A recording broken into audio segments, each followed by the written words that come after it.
Hi, I'm over here. That's my Home Depot bucket in the corner and my little gray cat underneath it. And here to talk about pixel art a little bit more, just because I have to make something right now for my game. So I thought I would take you through it because it's going to be real simple. And there's a couple little tricks related to it that I thought I could share.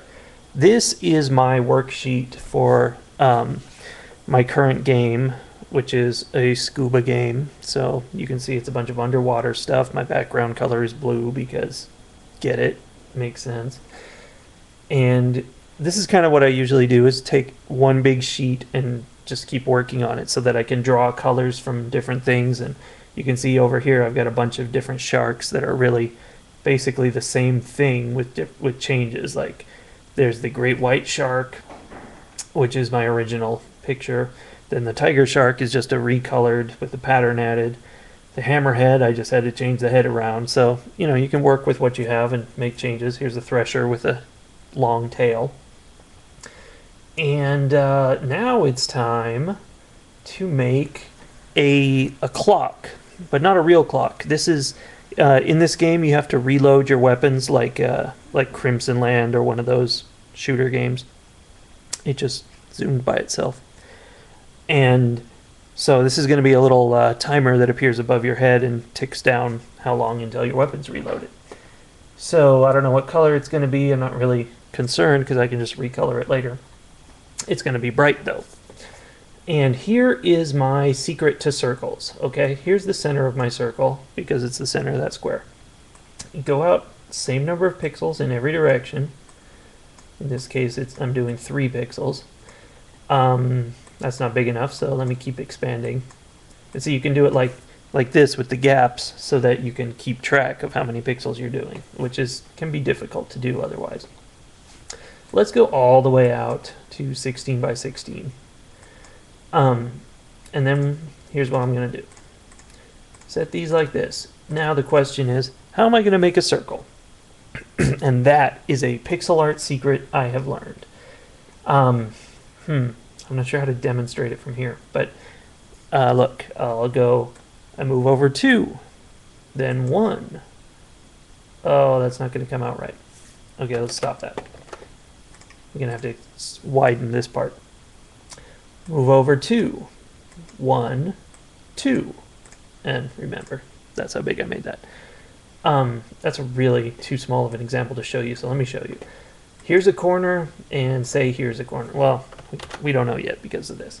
But, okay, so here's a corner, and I want to make a curve. What I do, this always makes really good curves. 1, 2, 3, 4. 1, 2, 3. 1, 2, 1. Now I'm going the other direction. 1, 2. 1, 2, 3. 1, 2, 3, 4.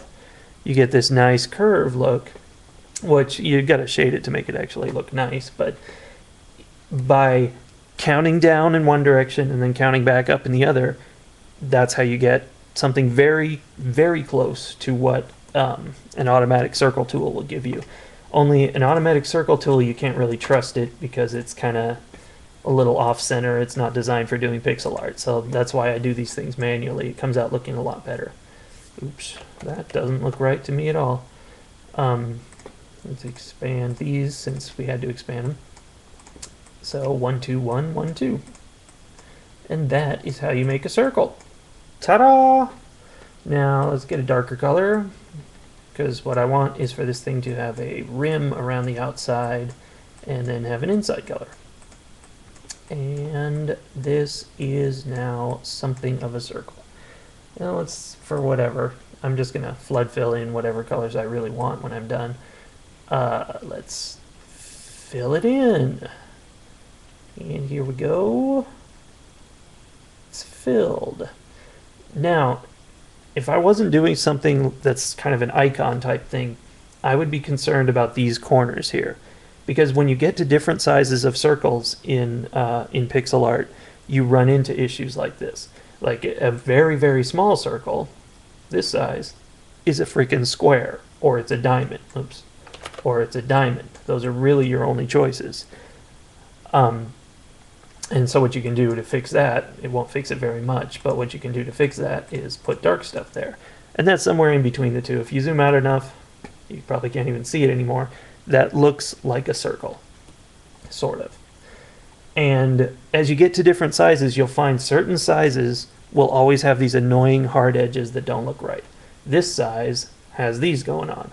And so for an iconic shape, I'm sticking with it. But if I was trying to make a pearl or something, like I've done over here, what I would do is put a darker color in these 4 spots, because that'll smooth that curve there. But I'm not doing that, obviously. So I don't actually know how this is going to work in game. Let's pretend it's like this, because I don't really have like an arc drawing class in my game that can draw the filled in shape. So I'm probably actually just going to end up making a bunch of separate frames for this, which is kind of stupid, but it's easier than implementing something. So that's really all there is to it. It is like that. I just have one more thing that I left off my previous video, is the art of outlining. In pixel art, it looks nice to outline things to make them stand out from the background. Sometimes. You don't always want to do that, but, you know, look at it, decide what you think. The secret is, don't use a black outline. Take the color that your shape is and make a much darker version of that color. And this isn't just for pixel art, this is for any kind of cartooning. That's going to be less harsh than black. Black is too harsh, and you rarely want an actual black outline. Sometimes you might, but this is a better way to go.